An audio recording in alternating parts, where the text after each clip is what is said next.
E aí, pessoal, aqui é o Barcelos. E esse daqui é o segundo episódio do Otaku Play, o podcast do Genkidama, em que a gente, uma vez por mês, se reúne para conversar, debater, discutir. Acho que é mais conversar mesmo, sobre um filme de anime.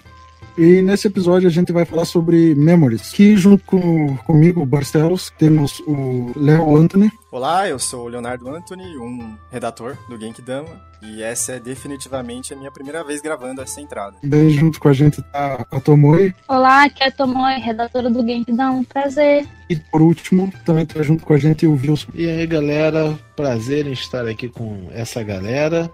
Também essa é a minha primeira vez fazendo essa entrada e eu também sou redator do Genkidama e vamos lá, gravar este podcast pela primeira vez, hoje. Vocês estão gravando pela primeira vez e eu tô com déjà vu, eu acho que eu já escutei isso pela terceira vez. Eu tenho essa impressão também, mas acho que é só uma impressão. Hoje a gente vai falar um pouquinho sobre o filme Memories, que é de 1995, e é uma adaptação de um mangá do Katsuhiro Otomo. E inclusive também é o Katsuhiro Otomo que produziu esse filme. O filme é dividido em 3 partes, cada uma é uma história separada, que não tem nada a ver com a outra. A gente tem uma ficção científica, que conta a história de catadores de lixo espaciais que vão ao resgate. Um cara que tá gripado e vai pro trabalho e acaba virando uma arma biológica. Quem nunca? Mais um dia, mais uma quinta-feira. Pois é. Por último, a gente tem a Canon Folder, que mais ou menos retrata como é que é um dia, entre aspas, normal, numa ditadura belicista que tem como principal objetivo apontar os canhões para um lado lá que ninguém entende e dar um tiro. Como as histórias são meio curtas, fica meio difícil pra gente comentar bem sobre elas sem entrar em spoilers. Então a gente meio que já vai começar falando de spoiler, né? Então, se tu não viu o filme, eu recomendo que veja, ou se tu não se importar com spoilers, segue aqui com a gente. Mas eu acho que a minha opinião concorda com a do pessoal que o filme é bom e vale a pena ver, né? Sim, veja. Com certeza. Sobre os spoilers, é o mesmo argumento quando lançou o filme do Hobbit, né? Pô, irmão, spoiler de filme de 95? Mais velho que eu. Eu tinha 5 anos quando esse filme lançou. Olha só. Eu nasci nesse ano. Aí. Então, na primeira história, como eu tinha dito antes, a gente tem a história dos catadores de lixo espacial que vão atrás de um sinal de resgate. E o começo é meio intrigante, porque no sinal de resgate eles escutam, em vez de uma pessoa gritando, pedindo socorro, eles escutam uma pessoa cantando ópera. E quando eles entram na nave, eles se deparam com uma arquitetura dentro da nave que parece um palácio renascentista. E na sequência do episódio, a gente vai vendo como que o palácio, ele, entre aspas, brinca com as memórias tanto da mulher que vivia lá, quanto com as memórias das pessoas que entraram lá tentando fazer o resgate. E me digam, o que vocês acharam desse episódio? É o meu favorito, talvez não seja o de vocês. A minha interpretação desse daqui, ela foi bastante baseada em informações que eles deram e que me chamaram a atenção, porque pareceu bastante deliberado durante o filme, que foram algumas datas, que pra mim pareceu muito específico, né? Então fui averiguar o que são essas datas, né? Ou pelo menos o que são esses dias, o que aconteceu nesses dias. Eles mencionam o dia 12 de outubro, que é o dia em que tá acontecendo, enfim, o dia da história, em que é, dentre várias outras coisas, o dia do voo da Voskhod 1, ou primeira, que era uma nave, o primeiro voo espacial sem trajes, e o primeiro também é transportar um engenheiro e um médico nele. Então aí você já tem um link, pelo menos, com essa ideia de espaço sideral. Além disso, eles também mencionam um outro dia, que é o dia 3 de julho, que é quando eles estão vendo aquela estatueta com o holograma da moça que fica rodopiando já dentro da nave, né? Que foi o 3 de julho foi o dia da maior explosão da história dos foguetes, também soviético, inclusive, que era um foguete chamado N1. E finalmente, no dia 15 de julho, que foi o dia em que o cara lá, o namorado da moça, entregou as flores pra ela, que foi o dia de teste do programa Apollo-Soyuz, que era uma mistura, né, entre os programas estadunidenses e soviéticos na época de corrida espacial. E isso tudo, por isso que isso, na verdade, me condicionou a pensar sobre uma questão de Guerra Fria.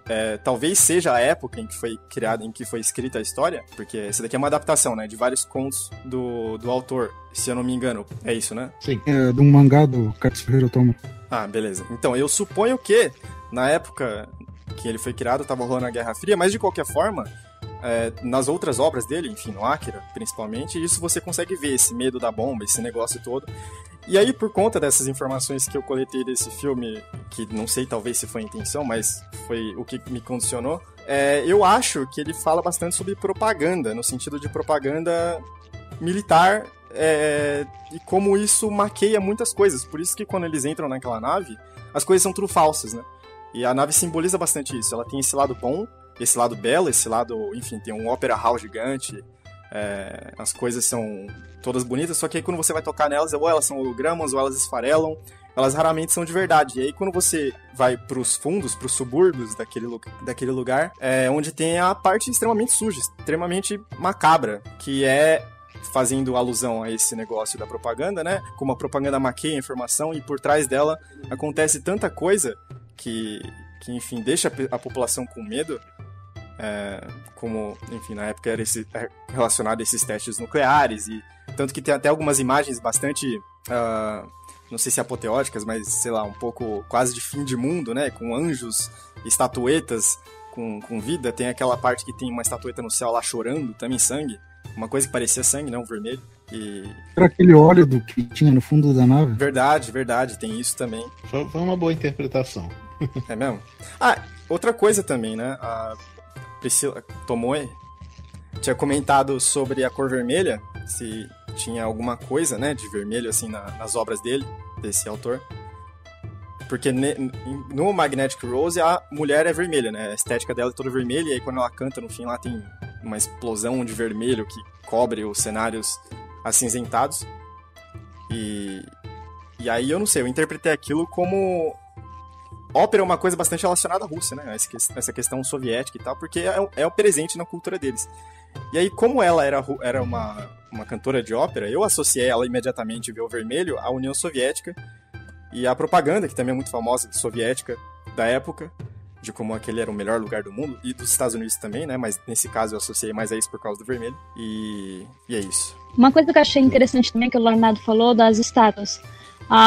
Pra mim, tive a impressão, quando mostra aquela estátua que tá caindo ou óleo, ou é uma alusão a sangue, porque logo em seguida acontece o amigo dele ser induzido à memória da personagem principal. Eu achei meio que queria simbolizar como sangue mesmo sendo uma máquina e que possivelmente fosse óleo. Pra chocar mesmo. Isso. Porque era uma cena que sempre se repetia. Em todo local, quando era destruída alguma coisa, quando aparecia sucata, sempre estava escorrendo algum líquido. Até aproveitando o comentário do Leonardo também, eu tive uma interpretação mais focada na questão das memórias, que até quando eu tava olhando o filme me chamou a atenção, que tipo, fazia até mais sentido só esse episódio se chamar Memories. Verdade. Sim. E o filme ter outro nome. É ele que resume bem, né, o porquê desse título, Memories. E o que me tocou muito foi mais pro final, quando tem o confronto do Heinz, do cara que é loiro, na questão dele olhar pra filha dele deitada no chão e pra a segunda filha dele do lado da mulher, que eu não me lembro o nome agora, da cantora. Tipo, ele ficou olhando para aquilo e ele meio que... eu não lembro bem a frase que ele disse, mas ele meio falou que não podia se galgar no passado, tu viver nas tuas memórias, tu tinha que, tipo, ir pra frente. E eu acho que toda aquela questão de tu tocar nos vestidos e eles se desfazerem, de tu tocar nas rosas e elas quebrarem, ou do vinho que o cara tomou, já devia estar puro vinagre aquilo, ele acabou cuspindo, meio que uma alusão pra tu dizer, ok, tu pode ter a tua memória, aquilo vai estar intocado, vai estar sem se mexer, vai estar perfeito pra sempre na tua cabeça, só que se tu tentar interagir com aquilo como se fosse algo do agora, ela meio que vai se desfazer nas tuas mãos, porque aquilo tá no passado, não tá no hoje, entendeu? Com certeza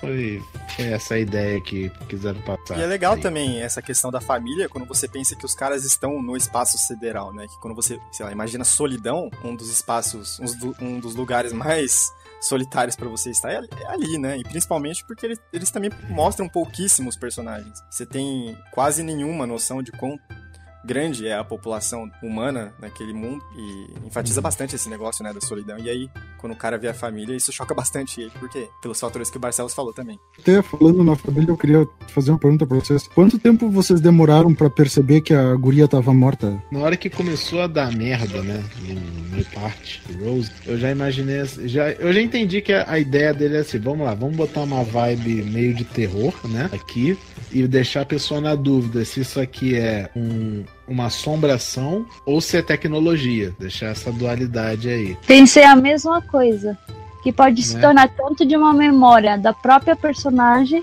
quanto uma revolução das máquinas, que estava querendo transmitir o que aconteceu com ela. Alguma coisa, é o famoso, né? Algo de errado não está certo, né?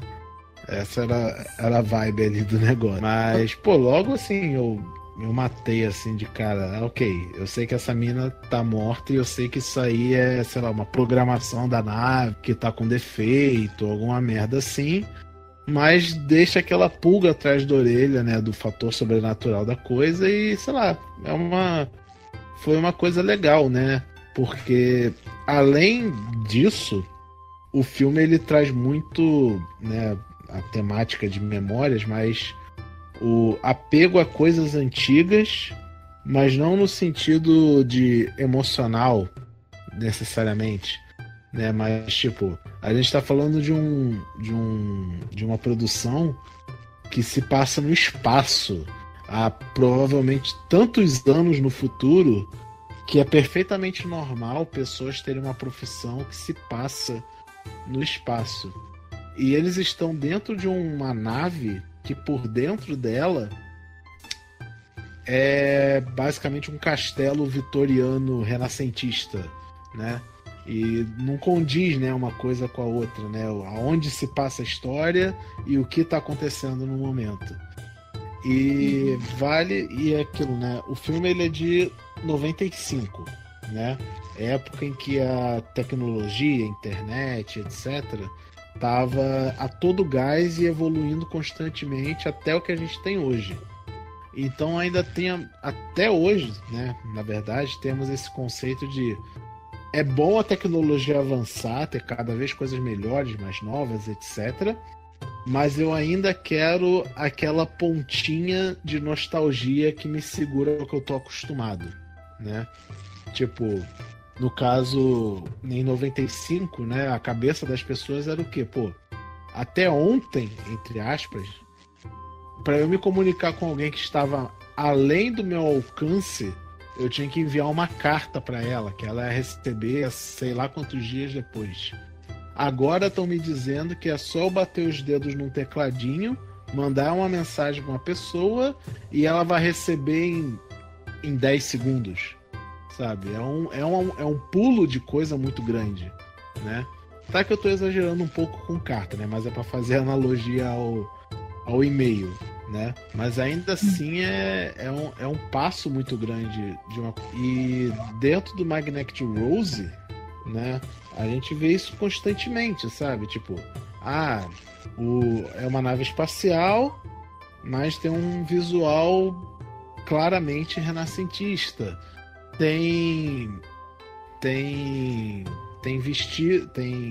a mulher é uma cantora de ópera e tal, que é uma, sei lá, uma atividade, tá, que tem cantores de ópera até hoje, óbvio que tem, mas, sei lá, eles não é, sei lá, a coisa mais popular do mundo, mas houve uma época em que esse tipo de coisa era, né? Mas ali ela é retratada como um fator tecnológico, ela é um holograma, ela é uma informação guardada dentro de um computador sendo reproduzida, sabe? Então, sei lá, eu vi muito dessa relação nostalgia e avanço pro... Só explicar para vocês a minha pergunta, porque para não ficar meio no ar, que foi uma pergunta do nada, né? Porque o que aconteceu? A primeira vez que eu fui ver o filme, eu acabei só vendo o Magnetic Rose e parei. E quando acabou o filme, eu fiquei pensando, mas eu acho que a filha do cara tá morta, né? Uhum. Sim. E eu fui, daí pra fazer o podcast, eu falei, não, eu tenho que ver os outros, né? Só que quando eu fui ver os outros, eu falei, não, vou olhar desde o começo. Eu percebi que a menininha tava morta na hora que eles vão se alimentar lá. que muda a mãe dela pra personagem principal, a cantora de ópera. A primeira vez que eu vi, eu só tinha percebido quando ela caía do telhado. Por isso que na primeira tentativa de gravar eu disse que eu sou ruim de pegar as pistas que os caras deixam. Tipo, a cabeça tá no espeto, né? Mas ela não morreu. Tipo, daí eu tava revendo, e daí, tipo, na primeira cena que fala da guria, um chega pro Heinz e fala: tu tem uma filha de 10 anos, né? E o cara, tipo, fica com uma cara de paisagem, meio de raiva, olhando pra frente e não responde. Daí, mais pra frente, quando eles entram na nave, tem uma bonequinha da corda. E do nada ela começa a soltar música, começa a tremer e vai cair da mesa, ele sai correndo desesperado, meu Deus, vai cair, vai cair. E quando a bonequinha cai e quebra, ele tipo faz uma cara de desespero que eu ficava tipo, não, mas tá bom, essa bonequinha nem é tua, porque tu tá com esse desespero porque caiu e quebrou a bonequinha. Ainda tem uma cena que ele tá no corredor e tipo aparece uma cena da guria caindo bem na frente dele. E tipo, foi tão óbvio e eu não me dei conta, só fui me dar conta no final.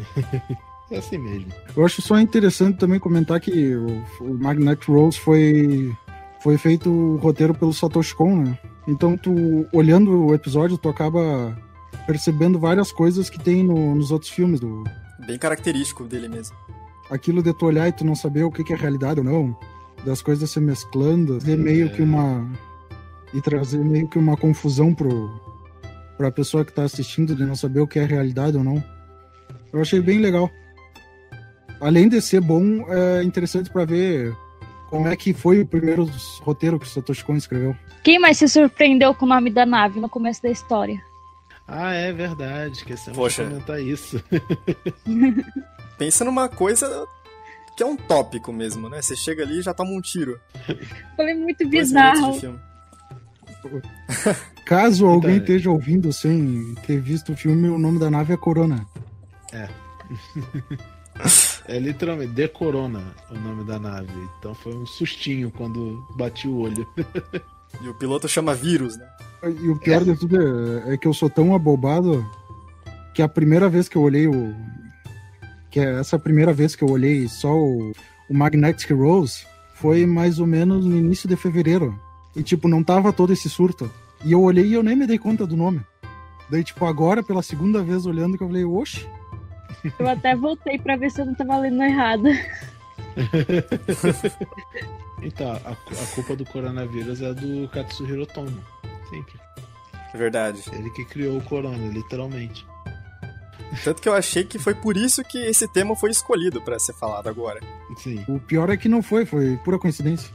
O que vocês acham quando eu olho pra esses personagens, do Magnetic Rose pelo menos, eles são muito passivos, assim, eles reagem a tudo que acontece neles. Isso incomoda vocês? Se chama trabalhador. Porque eles chegam num lugar...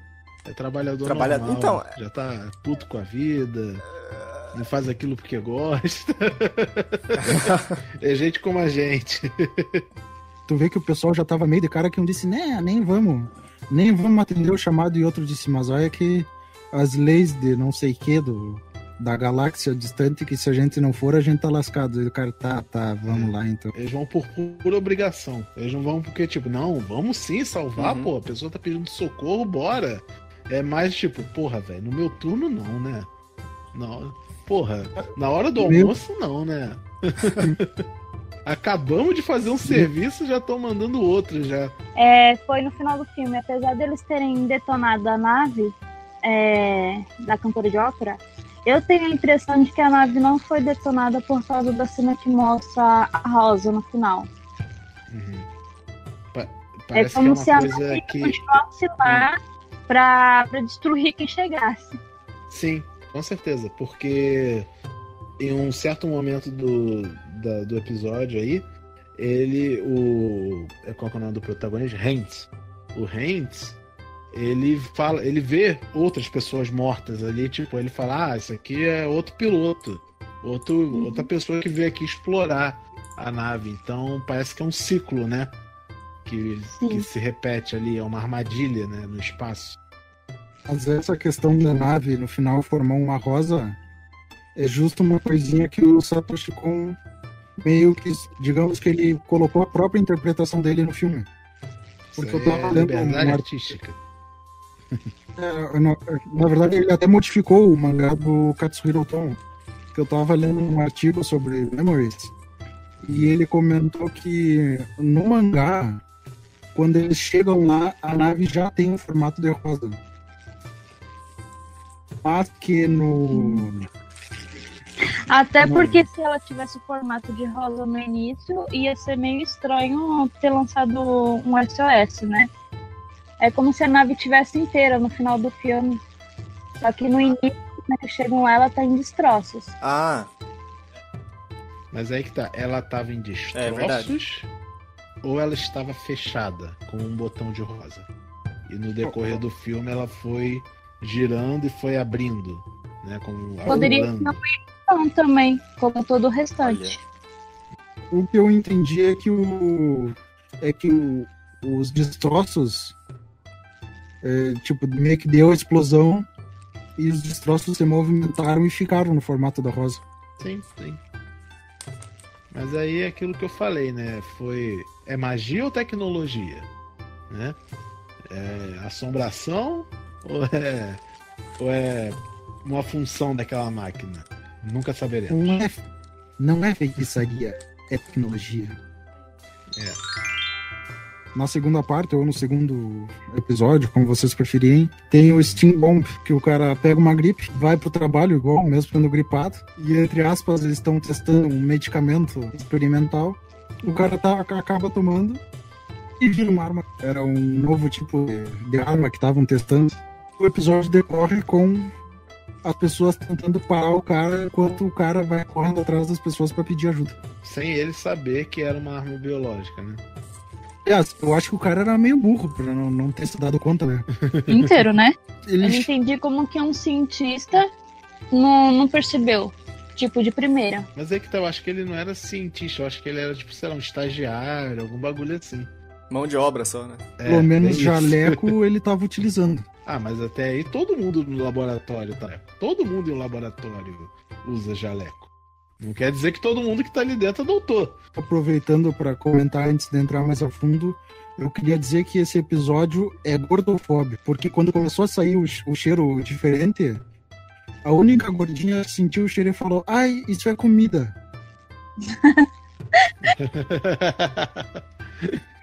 E ao contrário do primeiro episódio, que era bem um drama, esse vai mais voltado pra comédia, né? Meio ação, né? Meio comédia, mas bem mais comédia, com certeza. Dá uma aliviada, né? No ritmo. Exato, é. Dá uma quebra bem grande, assim. Uma coisa que eu achei estranha, no começo, os personagens estão sentindo um cheiro como se fosse de perfume, alguma coisa boa. Só que no fim, eles já falam que é um fedor. Foi uma coisa que foi crescendo, eles falam, nossa, cheiro esquisito, né? Cheiro bom e tal. Churrasco, né? Assim, Se eu fiquei até em dúvida. Eu fiquei na dúvida até se tipo, se eles chegavam a sentir o fedor ou se era só ardência nos olhos que eles reclamavam. Quanto mais tempo passava, pior ficava a situação do menino, o pobre Tanaka, tadinho dele. Ele quando ele vira a arma biológica, né? Ele não tem a menor ideia que é ele que tá causando as coisas. As pessoas, tipo, chegam perto dele, morrem, e ele não tem ideia do porquê que só com ele não acontece e porquê que tá acontecendo as coisas. É bem engraçado isso. Aí, tipo, o que causa o drama, né? Muito porque, bom. tipo, ele é que a gente falou, ele tava com resfriado, aí algum colega do trabalho fala assim, cara, o nosso chefe tava testando um remédio novo. Por que você não experimenta o remédio e vê se ajuda no teu resfriado? Bem responsável, né? Diga-se de passagem. É uma atitude dessa em um laboratório. Mas tudo bem. Totalmente. Aí ele vai lá, toma um remédio e fala, vou tirar, tá na minha hora de almoço, vou tirar um cochilo e espero estar melhor quando acordar. Quando ele acorda, tá todo mundo morto. Assim, simplesmente. Aí ele procura o chefe dele e ele acha estranho que, tipo, ele tá no laboratório, então ele tá ciente que merdas podem acontecer, né? Mas então, justamente por isso, existe lá o botão de deu merda, né? Que é o botão de emergência e tal. E ele encontra o chefe dele morto, prestes a apertar o botão. Ele morreu antes de chegar a apertar o botão. Aí quando ele aperta... A questão é pior ainda. Porque aquele não era o botão de deu merda. Aquele era o botão de análise biológica. Que era tipo um sensor que ficava a todo momento vendo, tá tudo bem? Não, tá tudo bem, tá tudo bem. Então fica assim. Só que, verdade. por causa dos testes com arma biológica, o cara desativou o botão. É verdade, bem lembrado. Tem isso também. Aí, enfim, eventualmente o governo sabe, né, o que tá rolando. Só que, tipo, naquele momento não tinha nem como o governo saber que a causa era o Tanaka. Aí eles falam, pega os documentos tal e tal e traz aqui pra mim. Só que o cara tá, tipo, longe pra caralho de onde ele tá, né? O cara falou, vou ter que ir, sei lá, a pé, de bike, ele que lute. Né? O Tanaka que lute. Só que aí a piada do filme é essa, né? Ele vai escalonando as situações e ele vai se tornando mais mortal. E no que ele tá se deslocando aí do ponto A ao ponto B, né? Fica ele tentando fazer o trabalho dele, né? Já que mandaram ele entregar documento, ele tá indo entregar documento. E do outro lado, o governo tentando matar ele, né? Porque ele é uma arma química letal. De perigo internacional, porque não tinha só uma nacionalidade ali tentando lidar com esse maluco. Sim, escalonou a um ponto de virar uma coisa potencialmente internacional. Uma coisa que eu queria acrescentar rapidinho aqui, gente, é que, tipo, essa história do Stink Bomb, ela é baseada em fatos reais, né? Claro que não houve nenhum ser humano arma biológica, mas foi algo parecido. A história ela foi baseada num incidente chamado A Morte de Glória Ramírez, que foi um caso de uma senhora de mesmo nome em 1963 em 94, em que ela deu entrada na emergência do hospital e todo mundo que interagia com essa moça passava mal, né? Tipo, sentia enjoo, sentia náuseas, sentia espasmos musculares. Teve gente que teve que ser internada por semanas só por ter entrado em contato com ela. E eventualmente essa moça ela faleceu, mas segundo os médicos foi por causa de um câncer que ela tinha. Só que ficou um mistério de tipo, por que todo mundo que interagia com ela passava mal? Então, tipo, a comunidade científica até hoje não entrou em consenso no que houve nesse caso, sabe? Tem teorias, mas não tem um consenso, né? A teoria que mais foi aceita é que como ela tinha um câncer, ela estava tomando um certo medicamento para combater o câncer. Só que esse medicamento fez uma reação química doida nela, por algum motivo, e ela estava exalando esse tipo de odor que tava fazendo todo mundo passar mal, sabe? Era uma coisa bem doida. E, tipo, o negócio foi tão forte que mesmo depois de morta, eles não conseguiram enterrar ela. Porque mesmo morta ainda tava o odor muito forte. Então levaram ela pra fazer autópsia e tal. Enfim, eu não vou saber dizer mais a fundo que isso dessa história, porque, né, eu só vi por alto pra gente gravar aqui o teste. E é uma triviazinha legal para saber do que inspirou, né, a história do Sticking Bomb. Se quiser, quem estiver ouvindo aí quiser ver mais da história, é só pesquisar aí no Google Morte de Glória Ramírez e vocês vão achar fácil aí essa história. E sobre o Sticking Bomb, já passo aí para vocês, só fechar aqui meu pensamento sobre esse curta. Foi de longe o meu favorito dos três, tá? Foi muito bom, foi muito divertido de assistir. E enquanto eu assistia, eu tava com aquela sensação familiar, né? Eu, tipo, cara, parece que eu já assisti algo assim antes, né? Mas enquanto eu tava vendo, não tava vindo na mente o que era. Aí quando eu fui pesquisar a produção, né? E quem dirigiu o Stink Bomb foi o Tensai Okamura. Aí vou lá, né, ver o que o Tensai Okamura já fez. Aí tá lá, que ele já fez coisas como Nanatsu no Taizai, ele já fez Sword Art Online, ele já fez Soul Eater e só fez Evangelion. Aí quando eu vi isso, tá explicado. Tá explicado. Que é contemporâneo desse daí, inclusive. Cara, o Stick Bomb, ele tem muito vibe Evangelion, muito vibe. Tipo, o estilo de direção, o jeito que as cenas ocorrem, um ritmo rápido, cortes de câmera, que é muito característico do Evangelho, assim, que parece que pula do nada pra uma próxima, não tem aquela transição de cena, né? Simplesmente corta e tá na outra cena. E tem também até aquelas tomadas de tipo letras garrafais na tela pra indicar alguma coisa, sabe? Aí eu falei, agora tudo faz sentido. E a vibe que eu tava sentindo do episódio era porque tava me lembrando muito o clássico episódio de Evangelion do Sniper, né? Que tem que dar um tiro no Eva Losango lá, que aparece esquisito. E todo o Japão tem que se unir pra derrotar esse mal em comum e basicamente ele redirecionando toda a eletricidade do Japão só pra dar esse tiro de sniper. O Stick Bomb é a mesma coisa, né? Tem o mal comum, que é o pobre Tanaka, e o Japão inteiro se unindo pra matar ele. Né? Do jeito que desce, tacando míssil, metralhadora, tanque, e é isso aí. Eu tento sempre ver simbologia nas coisas, né? Tem uma coisa no Stink Bomb que me chamou a atenção, que é como a hierarquia é mencionada, né? Porque é sempre alguém que serve o outro, é sempre o cara que serve o diretor do laboratório, que serve o ministro, que serve sei lá quem, que serve o imperador, né? E que inclusive uma das falas finais é um cara preocupado lá em causar transtornos ao imperador. Então tem bastante essa questão da hierarquia, mas eu vi isso como os caras tentando desviar a responsabilidade, num sentido, tipo, quando acontece uma catástrofe tamanha desse jeito, ninguém quer se responsabilizar. Então é sempre o outro, é sempre o outro, é sempre o outro, e as pessoas que estão abaixo sempre são as mais afetadas, e o pobre ignorante do Tanaka, o cara que não sabia nem o que estava acontecendo, estava vivendo um dia aparentemente comum até rolar tudo isso com ele,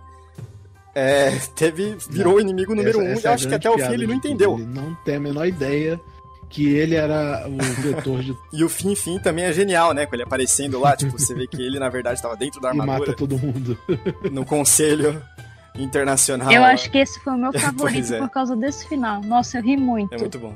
Quem sobrou no final da história? Uma pessoa. Por um momento eu ainda cheguei a acreditar que realmente tinham matado o rapaz, então quando revela que é ele, foi uma surpresa bem... Me pegou a surpresa da direção. Esse, por milagre, eu quando vi que chegou só um astronauta com a viseira escura, eu disse, é o Tanaka que tá aí dentro. Eu acreditei também, que não tava, que tinha morrido, coitado. Ou capturado, né? Eles tinham aquela ideia de pegar o Tanaka e claramente usar como arma biológica dos Estados Unidos. É isso que os Estados Unidos fazem. É o favorito de vocês, então? Com certeza é o Stink Bomb. O meu de longe foi o melhor também. Eu acho que eu ainda curto mais o primeiro. O último, coitado. Eu gosto dele. Eu já tô vendo que eu gosto essa última parte vai ser eu em defesa dele. Vai lá. Então, puxa aí, o que você achou de Canon? Essa última parte mostra o dia a dia do pessoal lá naquele país autoritário. E o que eu achei interessante é que, pelo menos no que eu interpretei, ele foi uma tentativa do Katsuhiro Otomo de fazer uma crítica a essa questão armamentista e também ao poder ditatorial. Porque ele para mim, ele meio que explica o pensamento dele de como que acontece dentro de um regime desses. Porque se vocês forem ver, tudo tá em volta do canhão, que simboliza, tipo, o bem contra o grande mal, que é o inimigo que eles atiram. Então, o gurizinho... Que ninguém sabe quem é também. E aprende sobre parábola e como calcular um tiro. O pai trabalha ajudando a carregar o canhão. A mãe trabalha ajudando a fazer munição. E isso tu vai ver... Tá, isso é o primeiro fator que faz todos eles estarem ligados à questão que é dar o tiro no inimigo. Outra coisa que eu achei interessante é justo o fato que o Léo comentou, que é que ninguém sabe do inimigo, né? Tanto que na hora que o pai tá sentado junto com o filho e, tipo, tá aquele que seria o jornal estatal eles falam, esse foi mais um grande dia de vitória, porque tal canhão atirou tantas vezes no inimigo, tal canhão atirou tantas vezes e tal canhão atirou tantas vezes. Daí o guri olha pro pai e diz assim, interna, né, ainda. Daí o guri olha pro pai e diz assim, pai, me diz uma coisa, em quem que a gente tá atirando? Daí o pai olha pra ele, dá tipo 2 tapinhas na cabeça e fala, não te preocupa, filho, quando tu for adulto tu vai entender. E tipo, subsequente a isso, logo que entra depois do jornal do jornal dando as notícias, é tipo aquele programinha de marionete bem escrachado, de um batendo no outro, e com... Como é que é o nome daquela fala que o pessoal fala no final e sempre repete? Bordão. Vai falar bang, bang, bang, e o gurizinho fala junto, bang, bang, bang, tipo o bordão dele, mostrando meio que, pelo que tudo indica, o Estado controla a TV e ele usa ou para propagar as notícias que ele quer ou para alienar a população. Além disso, eu achei interessante também a própria representação do cara que puxa, que dá o tiro de canhão. Que tu olha um cara baixinho, gordudo, bigodudo, que, convenhamos, faz uma pose ridícula quando puxa a cordinha, não sei se vocês se deram conta. Ele parece aqueles caras do Tokusatsu que faz a pose antes da bomba explodir. Foi muito Jojo aquilo. Tu vai contrastar isso com que até o Léo tinha comentado antes. Tu vai contrastar isso com a foto, com a pintura que eles têm do cara que puxa o canhão, que é um cara em pose séria, alto, magro, com um olhar sério, com a espada na mão. Tanto que o gurizinho admira aquela figura e diz, não, quando eu crescer, eu vou ser o cara que puxa que atira o canhão. Eu vou ser um cara importante. Eu não vou ser que nem o meu pai. Eu acho que foi o Wilson que falou, mas é verdade, faz parte daquele negócio de maquiar, né? De fazer tudo parecer maravilha, tipo, quando só claramente não é. Pros ouvintes, né? Porque essa é tipo a terceira vez que estamos gravando esse podcast, porque deu uns probleminhas técnicos, né? Então, grava e volta. Aí, em uma dessas gravações, eu tinha comentado sobre essa pintura, né? Que, tipo, tem o cara que atira o canhão, que é aparentemente a figura mais importante daquela sociedade. E ele tem esse visual aí que foi descrito, né? Ele é gordo, ele não é, tipo, não é legal, tipo, visualmente. Ele é, sei lá, meio escrotinho, mas na pintura que a família tem dentro de casa, ele tá totalmente representado como uma figura heróica, imponente e tal. E a gente tem registro histórico, né, de que isso era uma atividade comum nesse tipo de governo, né, de que tinha o líder supremo e o líder supremo tem que ter essa imagem, né. Aí eu tinha dado o exemplo do próprio Napoleão, né, que tem aquele quadro famoso do Napoleão em cima do cavalo branco, que passa essa imagem de que ele é... Por o inimigo, ele é intimidador, e para os adoradores dele, ele é inspirador, né? Então é bem essa metáfora visual, né, que o Otomo faz nesse curto. Tem uma coisa bem legal desse último, eu não sei se vocês repararam, é que eu acho que ele, cinematograficamente falando, ele é bem interessante. Não tem corte seco. A câmera, ela continua se movendo, as transições são super leves, assim. A câmera nunca corta, de fato. Isso dá uma ideia de local, né, de ambientação bem grande. A gente passa pela cidade inteira e tem um momento, inclusive, que a câmera tá indo e tal, fazendo aqueles movimentos dela, e que a gente vê a parte de fora da cidade e que não tem nada. Tipo, os caras realmente não estão atirando em nada. Só tem um vasto nada com uns buracos, umas crateras no chão, porque os caras estão atirando. Mas fora isso... É porque, tipo, na TV, né, no finalzinho do curto, a gente fala assim, a gente tá... O inimigo, ele está em uma cidade em movimento. Então eles ficam mirando o canhão para acertar um alvo em movimento constante. Que é também uma boa justificativa para eles falarem do porquê ninguém enxerga esse inimigo. E também tem esse negócio, né, da câmera sempre em movimento, dá um ar de como... se nunca houvesse paz naquele mundo, né? Porque as coisas estão sempre em movimento, as coisas estão sempre altas e violentas, e os sons são muito intensos, e a violência, a bravata militar impede que a câmera pare e foque. Sem contar no conceito de rotina, né? Parece que a gente só viu uma vez, mas parece que eles deixam bem claro que o que a gente viu ali se repete todos os dias da vida dessas pessoas. Tá bem estagnado. Estagnação, né? Eu acho até que tem um momento que meio que deixa transparecer, tipo, essa fadiga pela rotina, que é na hora que eles dão um tiro, que, tipo, todo mundo comemora, né? Só que na fábrica da mulher, tipo, ela tá comemorando também, só que a menina da frente tá, tipo, de braço cruzado, falando, ai, que saco, tá todo mundo gritando do meu lado de novo, porque deram um tiro. E a mulher atrás bate no ombro dela. Meu Deus, mulher, levanta logo esse braço e comemora também. Mas foi porque o quê? Tava um fiscal chegando. Tinha um supervisor chegando, ela tiver que. Ninguém é obrigado a concordar com o governo atual, né? Seja na animação do Otomo, seja na vida real, né? Então é natural que haja pessoas que são contra o que está acontecendo atualmente.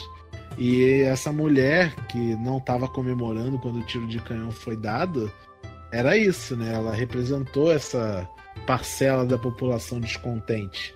Mas mesmo você descontente, ela ali era minoria. E sabe-se lá o que ia acontecer se um fiscal passa e vê um cidadão afrontando o que é o costume daquele lugar, né?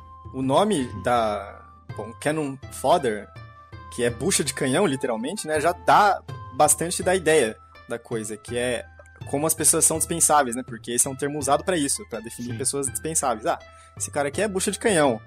Então, ele, ou mais um dele, ou mais três dele, não importa. Supremo lá. O que importa é a imagem do gordinho, exato. Eu lembro uma cena do filme Círculo de Fogo, que mostrava os russos se preparando para a batalha de Stalingrado. Daí, tipo, botava os caras na fila e fazia o seguinte. Pro primeiro cara dava uma arma e uma munição. E pros dois atrás dele davam só munição. Daí, tipo, os dois que estavam atrás tinham que ficar cuidando do cara com a arma. Pra que quando ele morresse, tu pudesse lá pegar a arma dele. Porque, tipo, esse aí morrer é certo, né? É dispensável. Dos 3 filmes, esse foi o que eu menos, tipo... O que eu menos gostei, pra falar a verdade. A única coisa que eu reparei assim, que foi que todos, no final, todos pareciam se tratar de ciclo. Os 3 filmes, no final, tendia essa história vai continuar, entendeu? Esse aqui foi só um pedaço que vocês viram. Ou não, né? Porque o final do Cannon Fodder parece que não é muito feliz, não. Nenhum deles foi, eu acho. Sim, nenhum deles foi final feliz. Isso aí os 3 têm em comum também. Se você tava torcendo pro Tanaka... Pode-se dizer... Tipo, pro Tanaka pra foi ele um final foi, né? feliz, mas pro todo o resto, não. Mas Tomoe, você tinha comentado, inclusive nesta gravação até, sobre o que você tinha achado em comum, que nas produções tem muito destaque na cor vermelha, né? Sim. Se nota tanto na primeira história quanto nessa última, que a cor vermelha sobrepõe ao cinza, tipo, ao que representa a morte, ou então mesmo ao esquecido. E o vermelho nas 2 obras, e em outra obra que seria do Akira, se sobrepõe a isso. Eu achei uma coisa muito interessante de se discutir. O que seria esse vermelho? Então, eu tenho uma teoria, né? Se você não tivesse trazido isso à tona, sinceramente eu nunca teria reparado nesse tipo de coisa, né? Mas foi bom que você teve essa visão aí. Não só no Akira, mas realmente muitas obras do Katsuro Otomo ele ressalta a cor vermelha, né? E minha experiência, inclusive, com o Tokusatsu, né?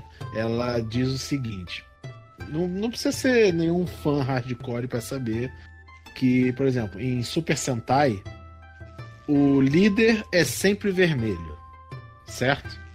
O mais importante do grupo é sempre o vermelho. A cor vermelha, no Japão, né, culturalmente falando, ela representa uma coisa muito nacionalista, sabe? Tipo, é a cor da bandeira deles, né? É branco e vermelho, bem monocromático, né? Então, tipo, o vermelho é obviamente aquela cor que se destaca. Então, é uma cor que eles se identificam muito. No Super Sentai, a cor vermelha representa a figura mais importante, sabe? Então eu acredito que o Otomo botar um destaque muito grande na cor vermelha é um reflexo cultural disso. Entende o que eu tô dizendo? Né? Tipo, seja voluntário ou seja uma coisa às vezes até involuntária dele, né? De acabar botando esse destaque na cor vermelha, acaba rolando dessa coisa meio nacionalista e tal. E, sei lá, o Otomo, ele não é nenhum garoto, né? Eu acho que em 95 ele já não era lá um garoto, né? Ele já vem de uma época, sabe, em que ele passou por muita coisa e a gente sabe que a história do Japão é complicada e eles são países. O Japão já é um país muito nacionalista, né? Eles têm esse orgulho de nação que eles têm e tal, e história japonesa que todo mundo conhece, nem que seja por alto um pouquinho, né? Então acaba que isso reflete, né, nas obras artísticas, inclusive nas histórias do Otomo. Então, essa é a minha teoria. É a minha teoria, pelo menos. Então, em Akira mesmo, significa poder, né? Tanto que toda vez que ocorre alguma mudança, algum dos personagens adquire alguma experiência, passa por alguma experiência e volta mais renovado, eles sempre estão com alguma coisa vermelha. Sim, né? Por exemplo. Também.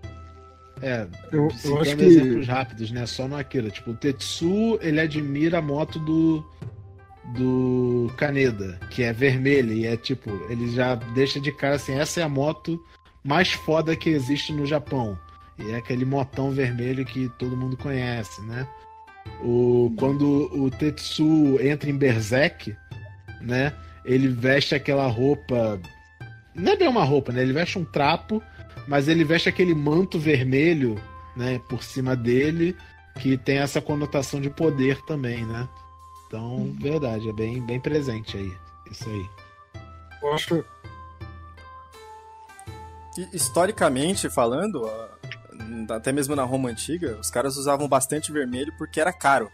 Porque denotava poder aquisitivo mesmo, já que ele era vermelho, o carmesim, né? Eu acho que é o termo exato da cor que eles conseguiam, retirando de um inseto, e que o cultivo desse inseto era muito, assim, não era uma coisa fácil de se fazer, e só os mais abastados tinham capacidade para bancar isso. Então, eu acho que não importa até tanto onde você olhar, o vermelho vai estar associado a esse negócio de status. Eu ia comentar isso, aproveitando o comentário do Léo, que na segunda história eu vejo duas possibilidades para a utilização do vermelho. Uma é essa questão de poder, e outra é para criar um visual mais industrial, sabe? Quando tinha aqueles produtos de ferro fundido que eram tudo pintado em vermelho na indústria. Enquanto na primeira história o vermelho era mais... Ele estava mais... Bom, claro, na minha opinião, né? Ele estava mais ligado a essa questão de realeza, de nobreza, porque o palácio representava um local mais antigo, mais dessa época, século XVII, XVI. Um período onde o vermelho ainda tinha mais essa conotação de riqueza. Sim. É aquele negócio. Sim, status, e ela né? fazia parte ela fazia parte da nobreza. Já na última história se trata ali do canhão, que também é um símbolo de poder. Que é total coisa de homem, né? Isso também, né? Compensando as coisas com tamanho, né? O famoso Small Dick Energy. Ou a gente tá aqui especulando isso, meu Deus, mas por que tanto vermelho? Tem uma mensagem. Ou ele só gosta de vermelho. Tipo, é a cor favorita. É o lápis de cor favorito do Otomo, só. Pode ser. A mãe dele deu um carrinho vermelho. Não queria trabalhar com anime, queria ser bombeiro. Por isso que ele gosta de vermelho. Isso me lembra uma entrevista que eu vi com a Natália Bride e o Celton Mello. Porque na época ele tava lançando um filme dele. Eu acho que era o Palhaço até. que era um filme de época. E daí, tipo, a primeira cena do filme era, tipo, a câmera do lado de um trilho do trem e o trem vindo e passando. Daí ela chegou para entrevistar o Selton Mello e falou: ai, que legal, eu gostei muito do teu filme e eu gostei muito que ele faz uma homenagem ao cinema antigo e não sei o quê, porque eu notei várias coisas que relembravam antigas obras, como, tipo, logo na cena de entrada do filme, que tem o trem vindo e me lembrou aquele filme, a primeira gravação dos Irmãos Lumière. Eu achei muito legal. Cara, foi essa a tua intenção fazendo isso, né? Ele olhou pra cara dela e disse assim: não tinha nada a ver com isso, eu só botei o trem lá. Mas, tipo, se tu interpretou assim, legal, as pessoas estão aí pra interpretar o filme como quiser. É a magia da arte, né? Ela é multi-interpretativa. Mas o que vocês interpretam do nome da coisa, então? Porque Memories, a gente vê uma conexão óbvia com o primeiro, com o Magnetic Rose, mas e o resto? Eu acho que o nome do filme, que junta os três curtas, né? Eu chuto que ele foi mais dedicado mesmo ao primeiro, né? Porque ele leva esse nome e o primeiro é o que realmente tem mais conotação com memórias. Então, sei lá, ele que inspirou que houvesse esses curtas juntos, né?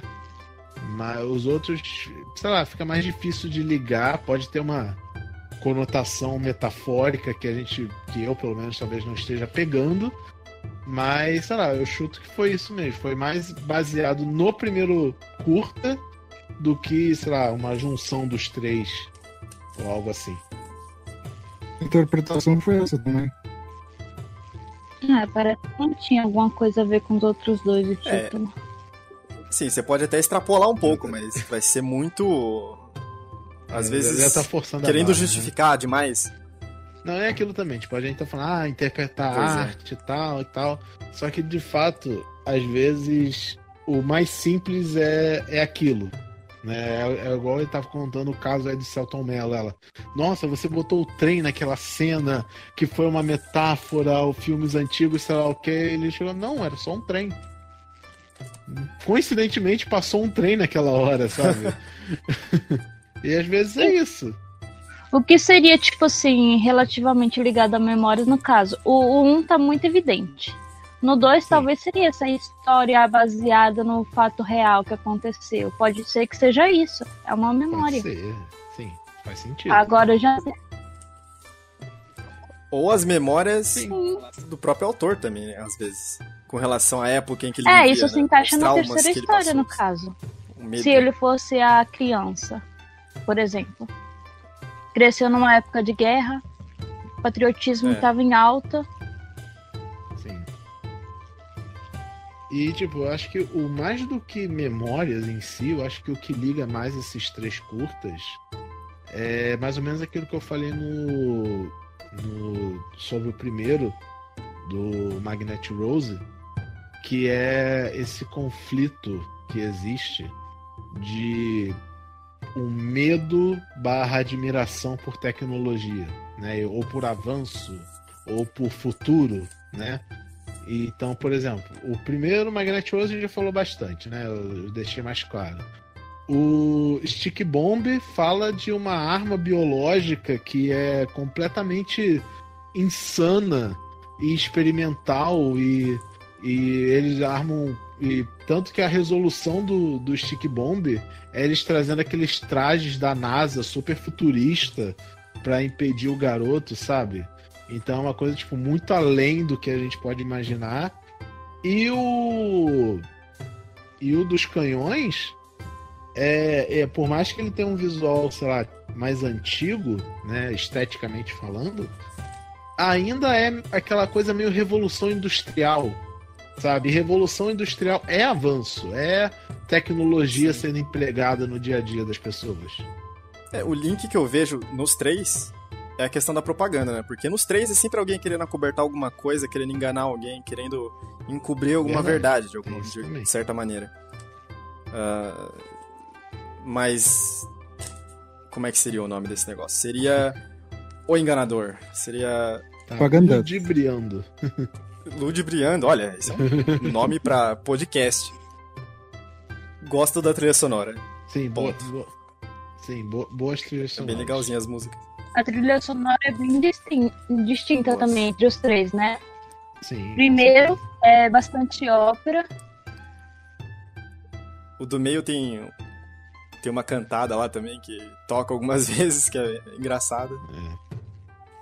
Bem de acordo com com o negócio da coisa mesmo. Diga. Uma coisa, nossa, quase que eu deixo passar essa, uma coisa que eu devo mencionar, né? Porque independente de ser do Satoshi Kon, do Otomo, ou seja lá o que for, uma coisa que eu sempre gosto de ver e rever sempre que possível, me chame de nostalgista se quiser, mas é sempre maravilhoso poder ver a animação estilo anos 90, né? Aquele estilo que só os anos 90 tinha de fazer anime, né? Que, porra, se bobear deve ter muito anime aí que bota no chinelo a animação até de 2020, sabe? Em questão de qualidade. E na época o pessoal fazia, sei lá, tudo à mão ainda. Então tem esse estilo artístico que eu sempre gosto de ver e, sei lá, o pessoal, os ouvintes aí, eu creio que vão concordar que os anos 90 e 80 em anime tinha um estilo de personagem, estilo de gravação e tal. Me faltam termos técnicos para definir melhor esse tipo de coisa, mas acho que vocês estão entendendo o que eu tô querendo dizer, né? E eu gosto Era menos sempre... certinho, né? Tipo, ele não dava a impressão de que era tão certinho, tão maquinado as coisas mesmo. Essa animação passou poucas vezes no Brasil, né? Eu acho que foram só 2 vezes. Sim, de fato, ela já passou no Brasil, tem dublado, chegou a ser dublada, mas não foi tão popular assim, né? Ficou mais pra quem é fã mesmo e das antigas que puxa, né? Fã, eu digo, tipo, fã do Otomo e quer conhecer obras dele além de Akira, aí acaba chegando no Memories da vida e tal. Uhum. Eu realmente nunca tinha ouvido falar. Sim, se não fosse esse podcast, eu nunca ia saber da existência desse filme. Mesma coisa. O que é bom, né? Que bom que eu vi esse filme, que ele é realmente muito bom, foi muito divertido assistir. Poxa. Sim, também nunca tinha ouvido falar dele. Achei interessante. É um filme que eu vou assistir de novo. Com certeza, até eu. Todos os 3? Os 3. Não, Mas... eu consigo passar o resto da minha vida tendo visto de canhão só uma vez. A nossa vida já é chata o suficiente, não precisa ver uma vida de outra pessoa que também é chata, né?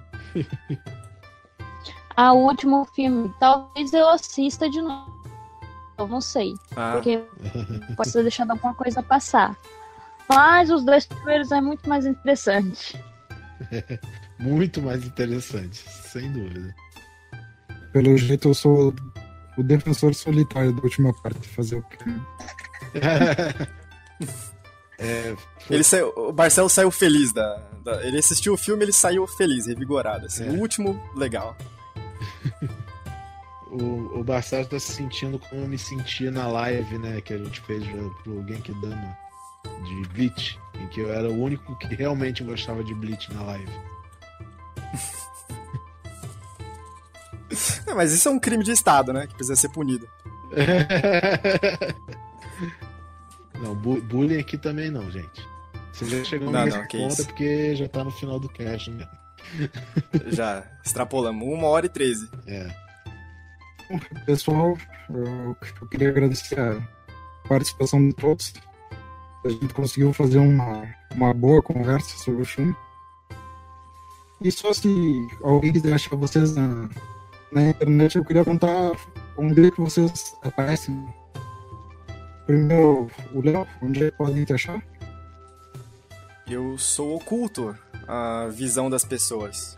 Vocês não vão me achar, mas podem me achar no Genkidama. É onde a minha existência se limita. Moi? No Facebook, como Priscila Tomoe Kisaragi. No Instagram também. Será que vai dar pra achar por esse nome? É muito difícil. Talvez um pouquinho só. É só colocar depois do podcast. Sim. E Wilson? Bem, vocês podem me achar nas minhas redes sociais. Podem procurar por Wilson Borges Figueiredo dos Santos, ou no Twitter, principalmente, por @WilsonStratos. Vocês provavelmente vão me achar por esse nome. No Genkidama, vocês podem me achar nas 2 colunas que eu escrevo lá. E uma é só sobre Tokusatsu, chamada Tokutudo. E a minha outra, que eu falo de assuntos mais gerais da cultura pop japonesa, animes, etc. Que é a Pitacos do Wilson, porque eu também não sei dar nome para as coisas. Então ficou esse nome mesmo. Super original. E além do Genkidama, vocês podem me achar no podcast que eu faço parte, que é só sobre Tokusatsu, que foi basicamente onde eu comecei na internet, na verdade, que é o Henshin Rio, né? E é qualquer rede social ou no Spotify vocês vão achar por esse nome, Henshin de igual o Kamen Rider fala, né? Henshin. E Rio de Janeiro, porque eu sou do Rio. Então acho que é isso aí. Tchau. Tchau, galera. Prazer falar com vocês. Tchau, foi um prazer gravar novamente esse podcast. Adeus.